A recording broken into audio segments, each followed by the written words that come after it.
Hello everyone, today is May 17th, 1539, and I'm here with Hernando Desoto. He's from Spain, he's one of the best explorers in the world. Hernando, tell me about yourself. I was born in the 1500s. I was my mother's favorite.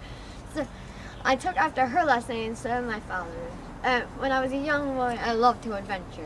Now I understand that you were in the army and you went to war. Tell me about that experience.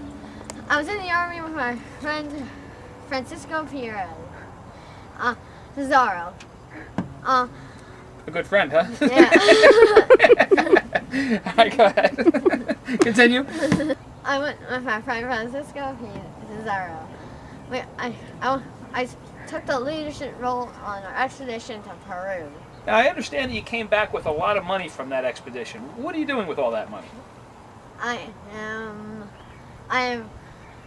getting all the supplies for our next expedition. Now, your next expedition is tomorrow. You're going to go to North America, but before we go into that, what are some of the supplies that you had to buy for this expedition? We had to buy the vessels, which are the ships, the smaller ships, just in case we can't land there, and we have to take a small. We also had to bring some Some pigs? horses,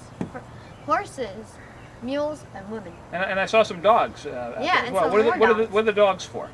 The dogs are for either catching them alive and holding them there, or directly killing them. Mm-hmm. And I understand that you got married as well.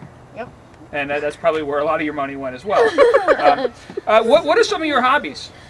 I love the horse ride. The horses. Yeah. Yeah, and you're you're a real good horse rider. Uh-huh. All right, now you're leaving on your expedition tomorrow, May 18th. Tell me about your plans for this. What are you going there for? I'm going to because my friend Francisco Pizarro told me that there were 7 cities of gold there. 7 cities of gold. So Yeah. you're going out there for more money again. Yes. Yeah. What are some of the challenges you think are going to happen out there? We're not sure what the Native Americans might do if they see us there trying to get the gold.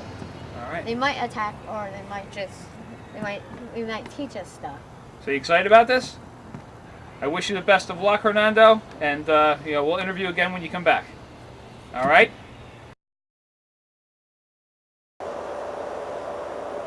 Like Coronado, another Spaniard, Hernando de Soto, was equally inspired to seek the fabled 7 cities of Cibola.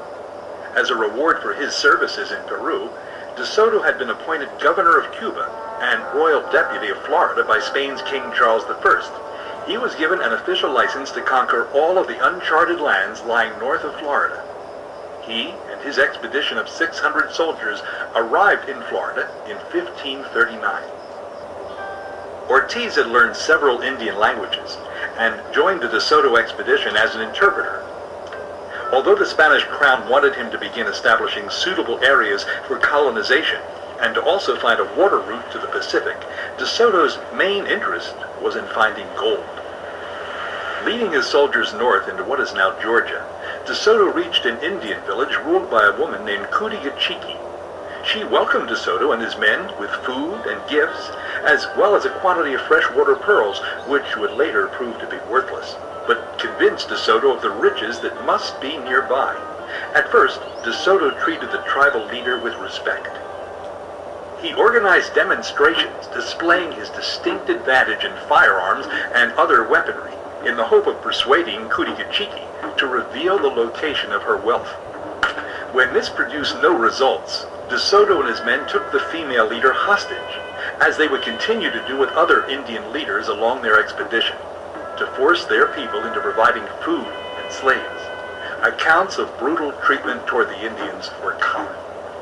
One in particular describes one of De Soto's favorite sports, so-called, as dogging Indians. Dogs were used as weapons, not just over here in the New World by the Europeans, but back home in the Old World. Dogs were trained to catch and hold people alive so they could be captured as slaves or prisoners, or they were trained to directly kill people.